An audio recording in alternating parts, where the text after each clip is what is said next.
Dear friends, इस video में हम देखेंगे पेडागोगी ऑफ इंग्लिश का जो है लैंग्वेज का आपका सॉल्यूशन जो 3 तारीख को आपका एग्ज़ाम हुआ है। इसी 2021 का 3 तारीख तीसरे महीने में, यानी 3 मार्च 2021 का जो एग्ज़ाम हुआ उसका सेकंड चांस का।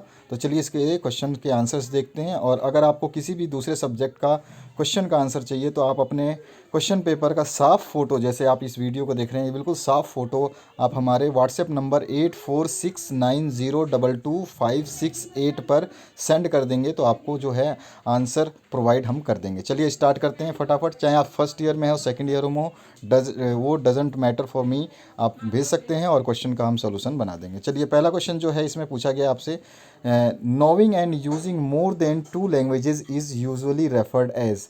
तो जब हम 2 से ज़्यादा लैंग्वेजेस जानते हैं तो उसको मल्टी लिंगुअलिज्म बोलते हैं। बी ऑप्शन इसमें जिसने भी भरा है उसका करेक्ट है। सेकेंड क्वेश्चन की बात करते हैं तो यहाँ पे the phonetic aim of teaching English is concern with. तो फोनेटिक का मतलब होता है साउंड से रिलेटेड, तो इसका बी ऑप्शन आपका करेक्ट हो जाएगा। तो बी ऑप्शन जिसने भी टिक किया है वो बिल्कुल सही है। थर्ड क्वेश्चन जो है, dash is an old method of teaching English. तो आपको सभी को पता है, अगर जिसने पढ़ा होगा, तो the grammar translation method is the oldest method of teaching English. तो डी ऑप्शन इसमें करेक्ट था। इसके आगे हम नेक्स्ट क्वेश्चन की बात करें तो यहाँ पूछा गया आपसे, dash helps the teacher to plan the teaching learning process. तो यहाँ पर ए ऑप्शन आपका करेक्ट है। लर्निंग आउटकम्स, जो हम पढ़ा रहे हैं उसके आउटकम्स, यानी कि उसका जो रिजल्ट टाइप है वो हमें हेल्प करता है टीचर को to plan teaching learning process. उसके बाद में अगर हम बात करें नेक्स्ट क्वेश्चन की, पाँचवें की, तो test and does play an important role in the process of education. तो टेस्ट एंड एवोल्यूशन, ठीक है, एवोल्यूशन मतलब जो कि आप एग्ज़ाम देते हैं उसके बाद में हम उसको एवोल्यूट करते हैं, यानी चेक करते हैं, उसको एवोल्यूशन बोला जाता है। तो टेस्ट लेते हैं, उसको एवोल्यूट करते हैं, plays an important role in process of education. तो यहाँ पे आपका क्या आ जाएगा, एवोल्यूशन। सी ऑप्शन करेक्ट हो गया। सेकंड जो क्वेश्चन है इसमें, choose the appropriate word and fill the blanks. तो फिलअप्स के हैं क्वेश्चंस, तो चलिए देखते हैं। इसमें पहला क्वेश्चन पूछा गया है, in India there is a great dash in culture and language. तो in India there is great diversity in culture and languages. Diversity मतलब विभिन्नताएं, विभिन्नताएं, ठीक है। इसमें बी ऑप्शन करेक्ट करना था। सेकंड जो क्वेश्चन है इसमें, a dash is a talk between two people. तो दो पीपल यानी दो आदमियों के बीच में जो बात होती है उसको हम डायलॉग बोलते हैं, यानी कि उसने कुछ बोला, मैंने कुछ बोला, इस तरह से होता है, ठीक है। पोएम में ज़रूरी नहीं है, पोएम कोई एक आदमी भी बोल सकता है। पेंटिंग तो मतलब ही नहीं है और मटेरियल भी मतलब नहीं है, तो ऑप्शन क्या हो जाएगा, सी। थर्ड क्वेश्चन है, dash reading is not suitable for beginners. तो कौन से टाइप की रीडिंग जो है सूटेबल नहीं होती है बिगिनर्स के लिए, जो स्टार्टिंग में जो पढ़ते हैं। तो साइलेंट रीडिंग जो है वो सूटेबल नहीं होती है बिगिनर्स के लिए। जो बिगिनर्स होते हैं, जो सीखना चाहते हैं, उनको थोड़ा सा लाउडली बोलना पड़ता है, ठीक है, लाउडली सीखना पड़ता है। उसके बाद में अगर हम बात करें फोर्थ क्वेश्चन की, इसमें a test is an technique and the question paper use is in it is a rubrics. Rubrics का मतलब भी वही होता है जैसे कि हम एक तरह से कि किसी के बारे में पूरा का पूरा पता करना, ठीक है, उसके बारे में, यानी टेस्ट लेंगे तो उसके रूब्रीज यानी कि एवोल्यूशन ही होता है एक तरह से। तो ये भी रूब्रीज टूल जो होता है, एवोल्यूशन टूल या मार्किंग स्कीम जो टूल होता है वो रूब्रीज आएगा। तो इसमें ए ऑप्शन करेक्ट करना था आपको। आगे बात करें हम नेक्स्ट क्वेश्चन की, तो यहाँ पर जो है आपका next question, rating scale is dash by which someone rates the quality according to his own judgement. तो रेटिंग स्केल इज़ ए, आपका क्या हो जाएगा, सब्सटीट्यूशन टेबल नहीं है ये। Rating scale is a substitution table. आप इसको अगर करते हैं तो ये थोड़ा सा आपका जो है डाउटफुल आ जाता है। तो rating scale is a tool, इसमें जो है राइट ऑप्शन आ जाएगा टूल, ठीक है। Rating scale is a tool by which someone reads the quality according to his own judgement, ठीक है, ये एक टूल है। ये आपका जो है सब्सटीट्यूशन टेबल नहीं आएगा इसमें, तो बी ऑप्शन आपको इसमें करेक्ट करना है, ठीक है। आगे बढ़ते हैं नेक्स्ट क्वेश्चन में। तीसरा क्वेश्चन जो है इसमें आपको मैच करने थे ए कॉलम से बी कॉलम को। तो पहला क्वेश्चन जो है ए कॉलम को मैच करना है, all languages are different in nature, ये इसका आंसर होगा। All languages are different in nature. ये आपको बुक में अपनी जो आंसर शीट है उसमें ये पूरा वर्ड एक साथ मिला के लिखना था, क्योंकि यहाँ पे मेक मीनिंगफुल सेंटेंसेस लिखा हुआ है। इसके बाद में सेकंड जो आपका आंसर होता, oral work develops good pro हाँ प्रोनाउंसिएशन एंड गुड स्पीच, ठीक है, ये आपका इसका आंसर आएगा। ओरल वर्क डबल्स, जैसे कि आप ओरली जैसे बोलते हैं बातें करते हैं तो वो आपका क्या करता है जो है वो प्रोनाउंसिएशन को और स्पीच को इम्प्रूव करता है, तो इसमें ये आ जाता है। इसके बाद में अगर हम तीसरे क्वेश्चन की बात करें तो लेसन प्लानिंग हेल्प्स इन, तो इसका आंसर होता है lesson planning helps in deciding the objective of A lesson, ठीक है। लेसन प्लान से हम डिसाइड कर सकते हैं कि हमारा जो ऑब्जेक्टिव यानी कि लेसन को पढ़ाने का ऑब्जेक्टिव क्या है या हम कैसे पढ़ाएंगे, ठीक है। चौथा जो क्वेश्चन है इसी में इसमें built up efforts for genuine real life communication, यानी कि अपना जो है एफर्ट बनाइए for genuine real life communication के लिए, ठीक है, बुल्ड अप एफर्ट्स। और उसके बाद में आपको जो वर्ड्स हैं इनको सभी को मिलाना था। और लास्ट में जो है पांचवा पूछा गया है इसमें CCE कवर्स, तो CCE covers all aspect of student development, ठीक है, ये इसका आंसर हो जाता है। तो पूरा जिसने भी इस तरह से हमने यहाँ पे मैच कर रखा है कलर वाइज ताकि आपको कोई कन्फ्यूज़न ना हो, तो आप देख सकते हैं ये जिसने भी किया उसके सारे आंसर्स सही है। अगर इसमें से कोई भी एक गलत है तो एक एक नंबर कटता जाएगा। ये टोटल 5 नंबर कैरी कर रहे थे। आगे बढ़ते हैं नेक्स्ट क्वेश्चन पे। तो यहाँ पर आपका जो चौथा क्वेश्चन है उसका आंसर की बात कर लेते हैं हम। तो जहाँ तक है पॉसिबल मैंने छोटे क्वेश्चंस के आंसर्स आपको सारे प्रोवाइड कर दिए हैं। अगर आपको किसी दूसरे सब्जेक्ट का आंसर की चाहिए तो उसकी क्वेश्चन की साफ फ़ोटो हमारे व्हाट्सएप नंबर 8469022568 पर सेंड कर सकते हैं, आपको उसका सोल्यूशन मिल जाएगा, लेकिन फ़ोटो आपकी साफ़ होनी चाहिए। चलिए स्टार्ट करते हैं। क्वेश्चन नंबर जो 4 है, आप चाहें कोई भी सब्जेक्ट हो, आपके एग्ज़ाम जो 20-22 तारीख से शुरू हुए थे और अभी तक आपके एग्ज़ाम भी ख़त्म होने वाले होंगे या हो चुके होंगे, तो आप सारे पेपर्स भी सेंड कर सकते हैं। आपके पास जो भी पेपर है उनके सभी के सॉल्यूशंस आपको मिल जाएंगे ताकि आप मैच कर पाएँ कि आपका रिजल्ट जो आने वाला है वो कैसा होगा। जो फोर्थ क्वेश्चन है इसमें पूछा गया what is a meaningful experience, ये पूछा गया है। तो the experience which provide the right way of planning and helpful to achieve a goal can be a meaningful experience और can be said a meaningful experience, यानी कि एक experience provide right way यानी कि सही रास्ते सही प्लानिंग को करने में और सही गोल अचीव करने में जो एक्सपीरियंस जो हम प्राप्त करते हैं वही मीनिंगफुल एक्सपीरियंस होता है। आगे बात करते हैं पांचवें क्वेश्चन में। तो यहाँ पे पूछा गया what is the mixed method. तो मिक्स्ड मेथड तो आपको पता ही होगा अगर आपने बुक में से पढ़ा है, नहीं भी पढ़ा है तो कोई बात नहीं। In mixed method of study we introduce multiple source of data to find better conclusion, यानी कि मिक्स मेथड में हम मल्टीपल सोर्सेज यानी मल्टीपल मतलब कई तरह के कोशिश करते हैं, कई तरह के कोशिश करते हैं, कई तरह के फाइंडिंग्स करते हैं ताकि हम बेटर कंक्लूज़न यानी कि रिज़ल्ट उसका निकाल पाएँ। आगे बात करते हैं छठे के क्वेश्चन की।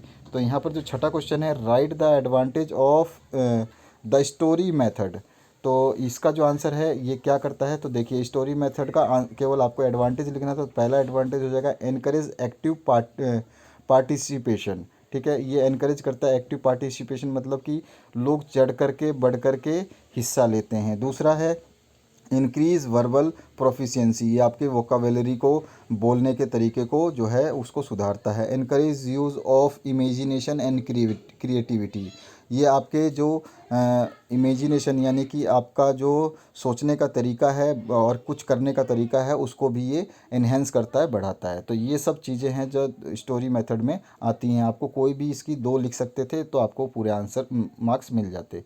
आगे बात करते हैं हम सातवें क्वेश्चन में discuss the importance of language game. तो चलिए इसका आंसर नीचे की तरफ दिखा देता हूँ मैं आपको। यहाँ पर जो है आंसर इसका ये रहा।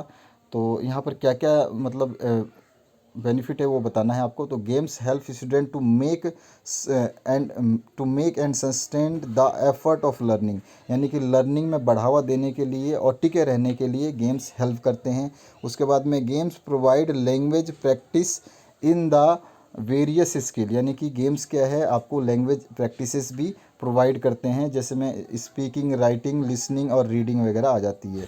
और they encourage student to interact and communicate, यानी कि स्टूडेंट्स को वो हेल्प करते हैं कि किसी से वो साक्षात हो सके, यानी किसी से बात करने में झिझके नहीं और कम्युनिकेशन करने में झिझके नहीं। They create a meaningful context for language use, और वो क्या है कि मीनिंगफुल कॉन्टेक्स्ट यानी मीनिंगफुल चीज़ें जिसका कोई मतलब सार्थक अर्थ निकले ऐसा जो है वो रास्ता प्रोवाइड करते हैं, लैंग्वेज जो यूज़ करते हैं उसके थ्रू। ठीक है, ये आपका हो गया 7वां क्वेश्चन। 8वें क्वेश्चन को देखते हैं। तो 8वें क्वेश्चन में पूछा गया है हाउ आर द, ये क्वेश्चन है how are the anecdotal records useful for a teacher. ये आपको बताना है एनीडोटल रिकॉर्ड्स जो है वो कैसे यूज़फुल है।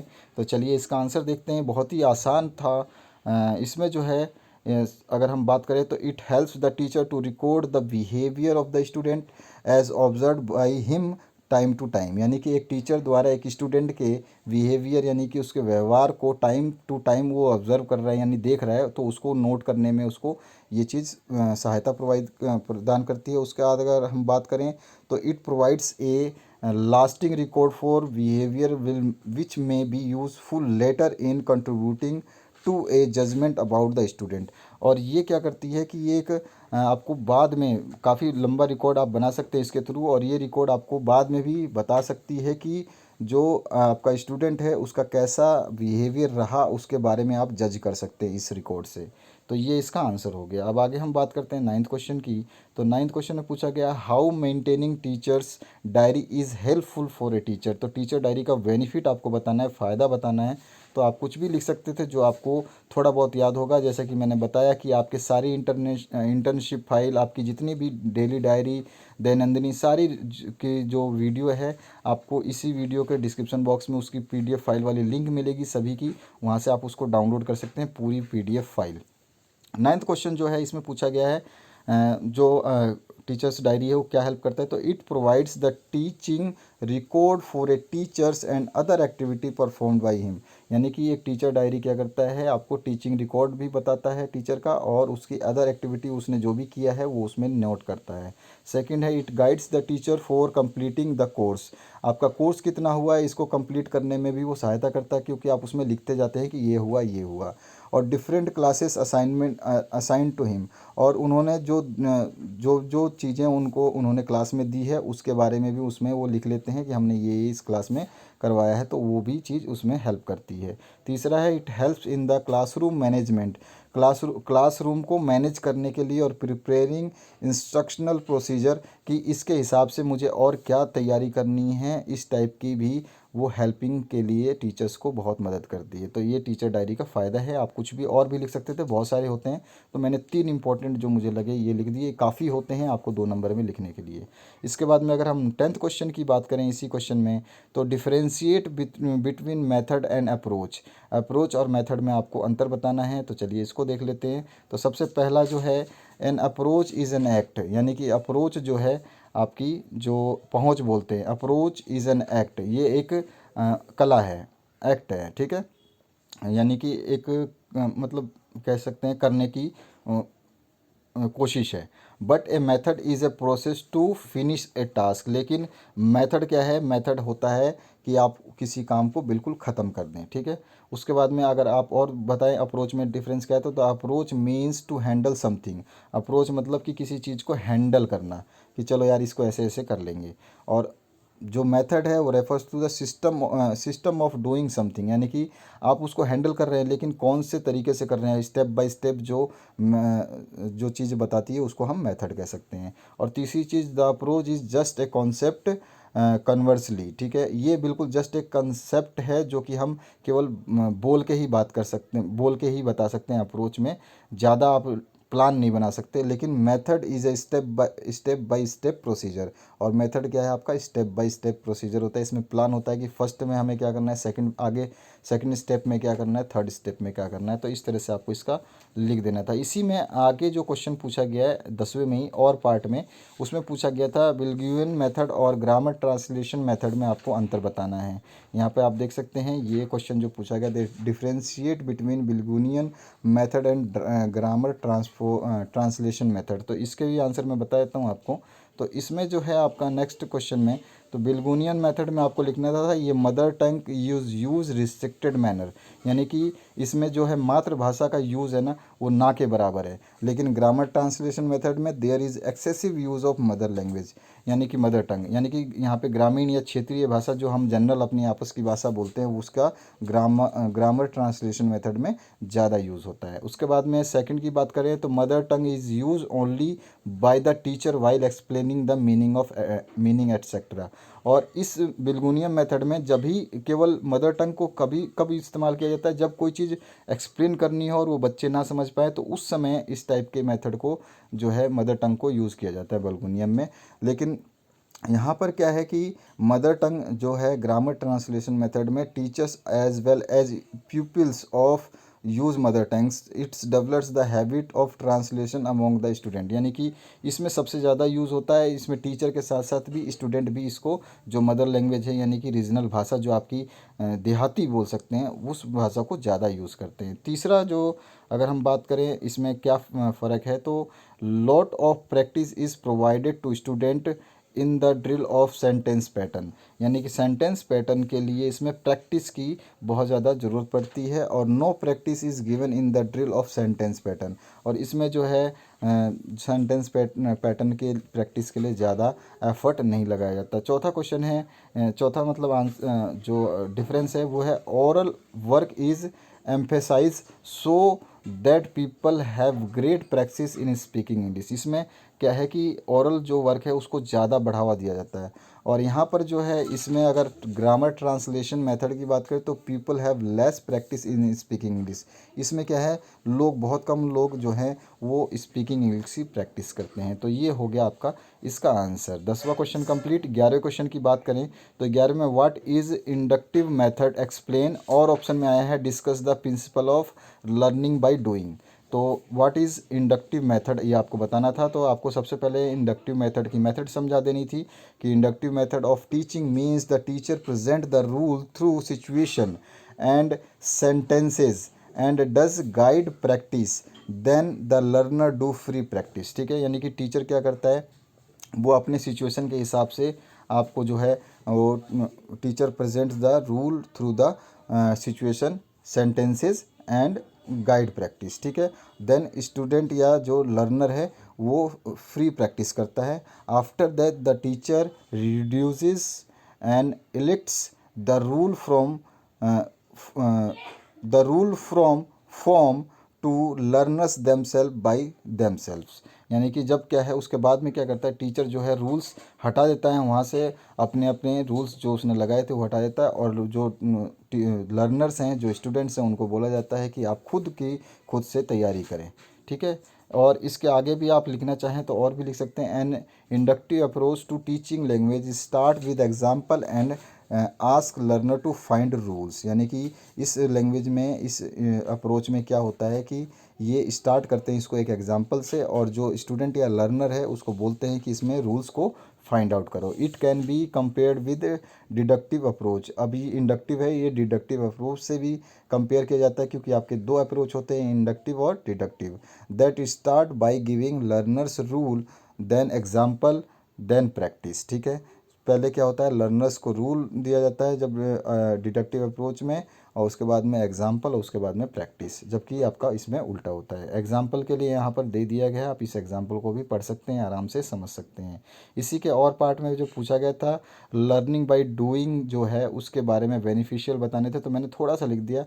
Learning by doing refers to the theory of education expounded by American philosopher John Dewey. It's a hands-on approach to learning, meaning students must interact with their environment in order to adapt and learn। ठीक है, ये एक approach जो है अमेरिकी वैज्ञानिक के द्वारा दिया गया था लर्निंग बाय डूइंग, यानी कि आपको कुछ करते हुए कुछ सीखना। तो ये अच्छा भी था प्रोसेस और काफ़ी पॉपुलर भी रहा, और इसको अपने सिलेबस में भी इंक्लूड किया गया।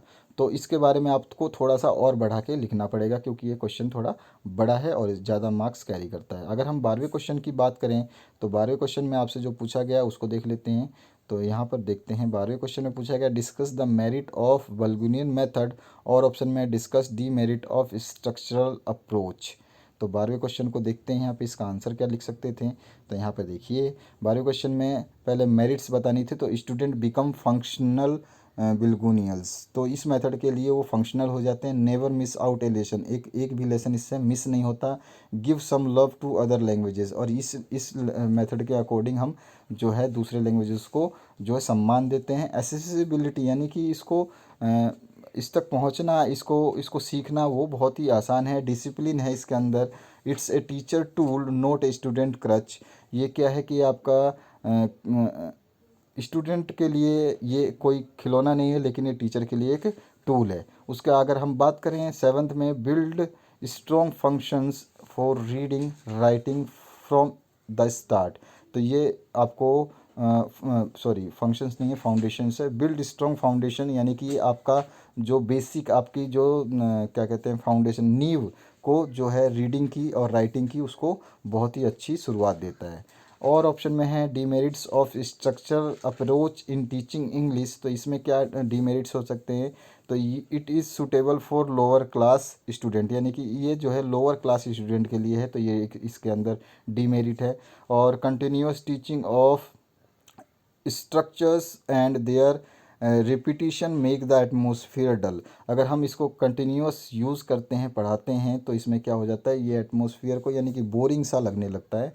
उसके बाद में reading and writing ability of students are neglected, इसके अंदर स्ट्रक्चरल अप्रोच के अंदर जो आप अंदर रीडिंग और राइटिंग एबिलिटी को ना नेग्लेक्ट किया जाता है स्टूडेंट्स के अंदर।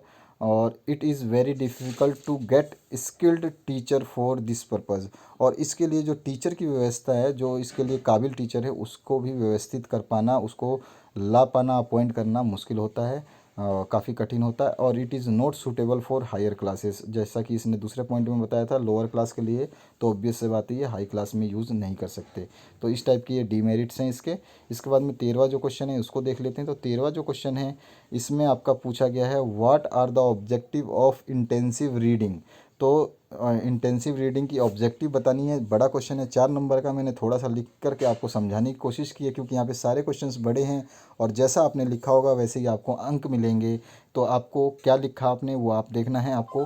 तो चलिए आगे बताता हूँ मैं, इसके बाद में हम 14वें क्वेश्चन को भी देखते हैं।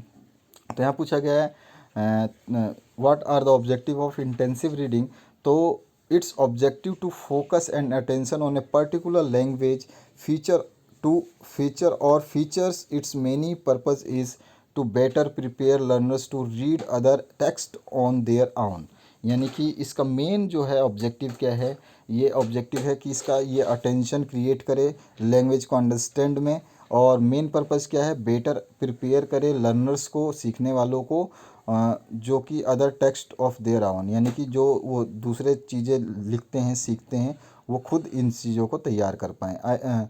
Either intensively using the same strategy और मोर एक्सटेंसिवली, ये जो है आपका एक्सटेंसिव टीचिंग जो है ये काफ़ी आपका मोर एक्सटेंसिवली यूज़ भी होता है, इसकी स्ट्रेटजी भी बनानी पड़ती है। तो इस तरह का आपको लिखना था। ज़रूरी नहीं है कि इतने हार्ड लैंग्वेज आप यूज़ करें, कम हार्ड लैंग्वेज भी आप यूज़ कर सकते हैं। अगर आप पूरा इसका पैराग्राफ एक पढ़ेंगे तो आपको इसका बारे में पता चल जाएगा। इसके और पार्ट में what are the advantages of silent reading, तो एडवांटेजेस ऑफ साइलेंट रीडिंग को आपको बताना है। उसके बाद में 14th क्वेश्चन है what is extensive reading explain करना है आपको, ठीक है। ये इंटेंसिव था, ये एक्सटेंसिव पूछा गया है। और discuss the objective of A reading allowed, तो आपको अगर ऑब्जेक्टिव जो है यानी कि क्या मतलब पाना क्या मिलता है अगर रीडिंग जो है तेज करते हैं, तो उसको आपको ऑब्जेक्टिव उसके बताने हैं। और 14वां क्वेश्चन का जो आंसर है हम नीचे की तरफ देख लेंगे, जो कि आपका है meaning of intensive reading is to read, तो यहाँ पर आपका क्या है मीनिंग बता दिया इंटेंसिव रीडिंग का, और full concentration and complete focus, it is not about reading books after book और 10 आर्टिकल्स ए डे, यानी कि इसमें क्या होता है आप जो रीडिंग करते हैं इसमें बहुत ही एक ख़ास बात ये होती है कि आप जो जो भी पढ़ेंगे उसको फुल कंसंट्रेशन से और फोकस से पढ़ना है। इसका ये नहीं है कि आपको एक दिन में 10 बुक्स ख़त्म कर देनी है, आपने चाहे एक ही पेज पढ़ा हो लेकिन उस पेज का पूरा अर्थ और ये जो कि आपके उसके बारे में कुछ भी पूछा जाए तो आपको उसके बारे में पता हो जाए, इस टाइप की रीडिंग जो है इंटेंसिव रीडिंग में भी आ जाती है। ठीक है, ये पूरा का पूरा यहाँ पे पैराग्राफ लिखा हुआ है, आप इसको पढ़ करके समझ सकते हैं। जो मैंने आपको हिंदी में समझाया वही यहाँ पे इंग्लिश में लिखा हुआ है। इसमें जो कन्वे करने का अंडरस्टैंडिंग है वो सब कुछ आपको बहुत ही ध्यान से करना पड़ता है। इसके बाद में अगर हम बात करें 14th क्वेश्चन के और पार्ट की भी हमने बात कर ली थी, अगर तेज पढ़ना हो तो उसका ऑब्जेक्टिव क्या है। 15 क्वेश्चन है, write a short note on the development of vocabulary through pictures, और ऑप्शन में है write a short note on the development of vocabulary through language games. और इसके बाद में जो 16वां क्वेश्चन है, what are the requirements of dialogue writing, ये बतानी है। और ऑप्शन में है write a note on using ICT in language classes. उसके बाद में अगर आपका नेक्स्ट जो है 17 18 वो 150 शब्दों में आंसर देने हैं इसके, और क्वेश्चंस जो है 5 5 नंबर कैरी करेगा। तो what is ABL activity based learning, इसको एक्सप्लेन करना है आपको। इसके आगे की बात करें हम तो what is ALM active learning methodology जो है आपको इसको भी एक्सप्लेन करना है। 18वां जो क्वेश्चन है, what are the characteristics of good text book, ये आपको बतानी है खासियत अच्छे किताब की। उसके बाद में right a note on the need and process of text book revision, ये अपनी मर्ज़ी से आप कुछ भी लिख सकते थे इसमें। इसके बाद में नोट में जो 19वां क्वेश्चन 180 वर्ड में और 6 नंबर ये कैरी कर रहा है, तो इसमें है discuss the importance and need of lesson planning. और ऑप्शन में है, जैसे कि मैंने आपको लेसन प्लानिंग के बारे में ऊपर बता दिया था, और उसी को आप थोड़ा सा बढ़ा चढ़ा के और उसको डिस्क्राइब करके इसमें लिखना था। Discuss different types of tools of evolution, यानी कि जो एवोल्यूशन होगा, यानी कि आप जो कॉपी चेक करते हैं उसको बोलते हैं एवोल्यूशन, तो वो किस टाइप के जो टूल्स हैं उसमें यूज़ होते हैं वो आपको बताने हैं। तो different discuss the different types of tools of evolution. तो ये था आपका 3 तारीख का क्वेश्चन पेपर, 3 मार्च 2021 का सॉल्यूशन और पूरा क्वेश्चन पेपर। अगर किसी ने भी ये वीडियो देखा है और जिसको इस PDF की ज़रूरत है तो इस PDF को डाउनलोड कर लेना, और जो इसका पासवर्ड है इस PDF का वो है 812। ठीक है, PDF का पासवर्ड है 812, तो 812 आप डालोगे तो आपका ये PDF खुल जाएगा। Thank you very much for watching this video. बने रहने के लिए, इस वीडियो को देखने के लिए।